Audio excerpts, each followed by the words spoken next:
સુરત ઈચ્છાપુર વિસ્તાર સ્થિત જૂના કવાસ ક્રિકેટ ગ્રાઉન્ડ પાસેથી એક નવજાત બાળકી બેભાન અવસ્થામાં મળી આવી હોવાની હૃદય કંપાવતી ઘટના પ્રકાશમાં આવી છે। કોઈ મહિલા દ્વારા પોતાનું પાપ છુપાવવા માટે બાળકી છોડી મૂકી ગઈ હોવાનું પ્રાથમિક અનુમાન લગાવી રહ્યા છે। પોલીસે નવજાત શિશુના માતા પિતાને શોધી કાઢનારને 11,000નું ઇનામ જાહેર કર્યું છે।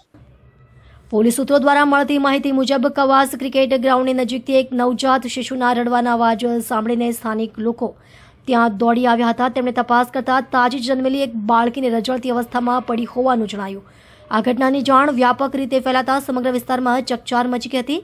પ્રાથમિક તપાસ દરમિયાન કોઈ અજાણ્યા મહિલાએ પોતાના પાપને છુપાવવા માટે જ આ બાળકીને ત્યાં છોડી મૂકી ગયાનું અનુમાન પોલીસ તરફથી વ્યક્ત કરવામાં આવ્યું છે।